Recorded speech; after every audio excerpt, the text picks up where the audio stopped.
여러분 안녕하십니까? 9월 12일 금요일 KBS 아메리카 뉴스입니다. 한미 FTA 체결 3주년을 맞아 양국 도시 간 새로운 교역 확대 방안을 논의하는 심포지움이 LA 시청에서 있었습니다.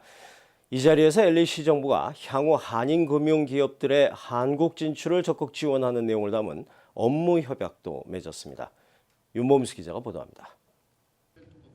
LA 시청 브래들리 타워에서 열린 학술 세미나.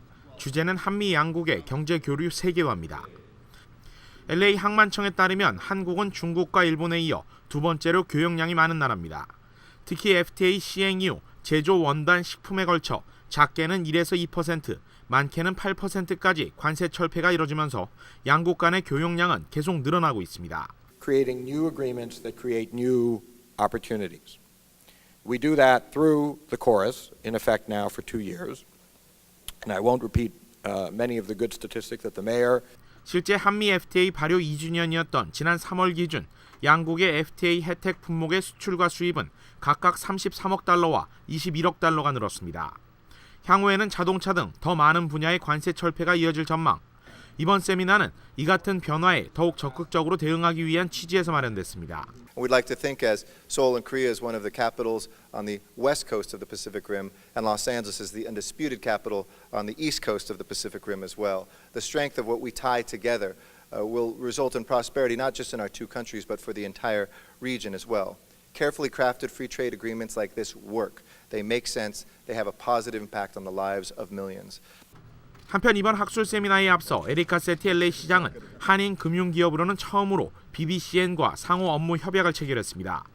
이는 향후 한인 금융기업의 한국 진출에 LA시가 적극적인 도움을 약속한 것으로 BBCN은 올해 안으로 서울에 연락사무소를 개설하고 이후 지점 진출을 모색할 계획입니다. LA에 있는 비즈니스의 활성화를 상당히 강조를 하셨거든요. 그런데 그러한 그 시장의 정책과 또 저희들의 사업 방향과 잘 부합하기 때문에 이번 MOU가 LAC와 또 저희 BBCN 뱅크가 서로 협조하는 데 좋은 계기가 되리라 믿습니다. 이번 학술 세미나는 한인 상공인과 미국 상공인들 그리고 연방무역대표부 관계자 등 200여 명이 참석해 성황을 이뤘으며 LAC는 향후 네트워크 구축 차원에서 이 같은 경제학술 세미나를 정례화한다는 계획입니다. KBS 뉴스 윤범수입니다. 캘리포니아주에서 올해 1월에서 8월 평균 기온이 1895년 기상 측정을 해온 이래 가장 높았다고 LA타임스가 오늘 보도했습니다. 국립해양대기청에 따르면 캘리포니아주의 올해 1월에서 8월 평균 기온은 화씨 62.6도, 섭씨 17도로 집계됐습니다. 이 같은 수치는 20세기 평균 기온보다 4도 이상, 이 시기 최고 기록보다도 1.1도 높은 것입니다. 특히 이번 주말 LA 주변 지역에서 올 들어 기록적인 불볕더위가 찾아올 것이라고 국립기상청은 예보했습니다. 마트 웰빙 시대, 건강관리법도 이젠 첨단 기술의 도움을 받아 진화하고 있는데요. 한편 이와는 반대로 자연으로 돌아가자는 자연건강법도 재조명을 받고 있습니다. 한인건강기업들의 건강상품 트렌드를 알아봤습니다. 김주영 기자입니다. 일상생활에 건강과 가장 직결되는 가구이자 구매가 가장 까다로운 가구 품목 1위인 침대. 고가인 동시에 그만큼 내 몸에 맞는 침대를 찾기가 쉽지 않습니다. 스프링과 라텍스, 메모리 폼까지 침대 매트리스에는 수많은 인체공학 기술이 숨어 있습니다. 요즘에는 한 차원 더 진화해 아예 체형 진단을 통해 침대를 내 몸에 맞추는 수준에 이르고 있습니다. 이 컴퓨터 시스템을 통해서 본인이 갖고 있는 현재 프레셔 릴리프를 만들 수 있도록 이 진단을 통해서 저희가 값을 내고 그 나온 값을 통해서 각 침대에 적용을 함으로써 실질적으로 내가 누워서 잘 때 가장 숙면을 취할 수 있는 그러한 최첨단 매트리스. 한인 기업이 적용한 맞춤형 존셀 테크놀로지는 현재 템퍼실리와 시몬스 등 세계 유수의 매트리스 제조사들과 기술 도입에 대한 업무 협의를 진행 중입니다. 내 몸에 맞춰주는 건강은 첨단 기술의 도움을 받고 있다면 내 몸속 건강은 결국 자연에서 비롯된다. 한국에서 처음으로 생식을 개발한 건강전도사 김수경 박사는 건강과 자연은 뗄 수 없는 가장 중요한 연결 요소라고 말합니다. 맵고 짠 조미료, 인스턴트 가공식품에 길들여져 있는 식습관을 조금만 옛날로 되돌려놔도 건강해질 수 있다는 논리입니다. 음식도 가공해서 자연으로부터 멀어지고 또 잠자리도 자연스럽게 자지 못하고 또 움직이는 것도 자동차라든가 이런 걸 이용해가지고 움직이고 그렇기 때문에 자연과 비례해서 우리는 건강하게 살게 돼 있는데 자연과 반비례해서 살고 있습니다. 그래서 지금은 불건강의 시대가 되는 겁니다. 한인 건강기업 주최로 열린 이번 자연치유 건강 세미나에는 무려 1000여 명이 참석해 생식과 심신 단련, 자연건강법에 대한 한인들의 높은 관심을 반영했습니다. 첨단 기술과 자연건강의 조화, 그 방법은 달라도 건강한 삶을 추구하는 목적은 똑같습니다. KBS 뉴스 김주원입니다.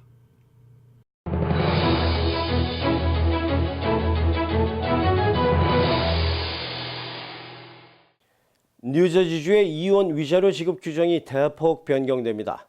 그간 뉴저지주에서 이혼한 부부들은 과도한 위자료 규정으로 고통을 받아왔습니다. 김일강 통신원입니다. 뉴저지주 크리스 크리스티 주지사가 새로운 위자료 지급 개정안에 서명했습니다. 그간 사실상 영구적으로 지급되었던 이혼 위자료 지급 책임이 67세로 제한되었습니다. 이 법안은 앞으로 이혼하는 부부들을 대상으로 합니다. permanent alimony라는 말을 다 없애고 일단 67세 retirement age에 아무리 판사가 permanent alimony를 non-working spouse인데 준다 그래도 retirement age 67에는 그게 terminate 됩니다. 이 법안은 결혼 기간이 20년 미만일 경우 위자료 지급 기한 역시 그 기간을 넘지 못하게 하는 조항을 포함하고 있습니다. 하지만 판사의 재량에 따라 연장이 가능합니다. 판사가 award 할 때는 13 섹터들이 있어요. 그래서 그것들을 다 보고 그게 뭐냐면은 한 가지는 이 결혼 생활을 duration을 보고 얼마나 결혼을 했고 그다음에 부부의 커리어를 보고 판사는 또한 위자료 수령인이 재혼하거나 동거할 경우 위자료 지급 정지를 허용할 수 있습니다. 위자료 지급 책임자가 90일 이상 실업 상태인 경우에도 위자료 액수를 하향 조정할 수 있는 권한을 갖게 됩니다. 지금까지 뉴욕이었습니다.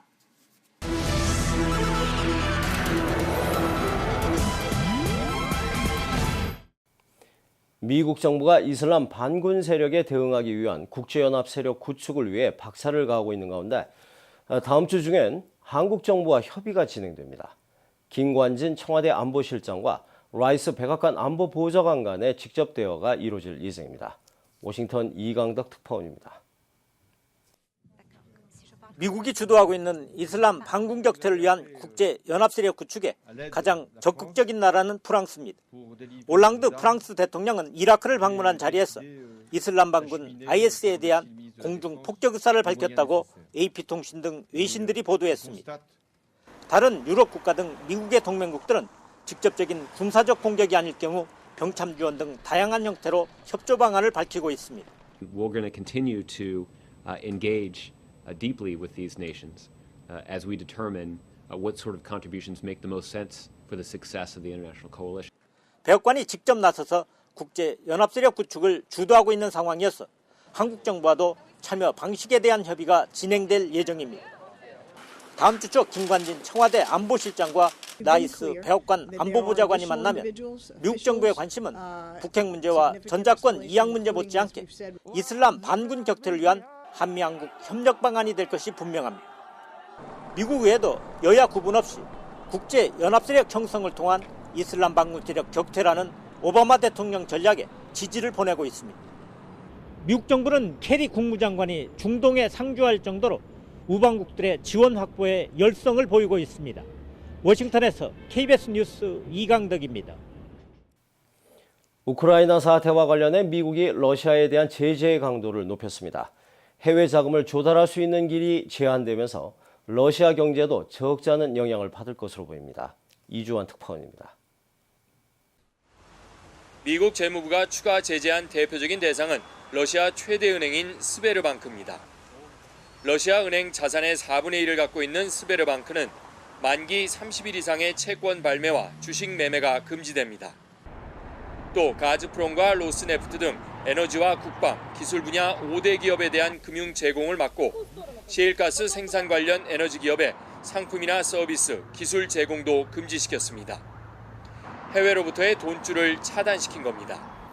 제이컵 루 미국 재무장관은 성명을 통해 러시아 경제는 불법적인 행동으로 큰 대가를 치르고 있다며 기존의 휴전 약속이 지켜지지 않을 경우 경제적, 외교적 고립이 계속될 것이라고 경고했습니다. 유럽연합도 제재에 가세했습니다. 러시아 은행과 에너지 방산업체 등 15개 회사와 함께 우크라이나 반군, 러시아 정부 인사 등 24명에 대한 추가 제재를 발표했습니다. I think the economic fundamentals for the ruble are negative anyway. The question is really the pace of decline. 러시아는 즉각 반발했습니다. Мы будем реагировать спокойно, адекватно, прежде всего исходя из необходимости защиты наших интересов. 또 서방의 제재가 우크라이나 평화에 오히려 방해 요소가 될 것이라며 제재 철회를 촉구했습니다. 워싱턴에서 KBS 뉴스 이주환입니다. KBS 아메리카 뉴스를 마칩니다. 시청해 주신 여러분 고맙습니다.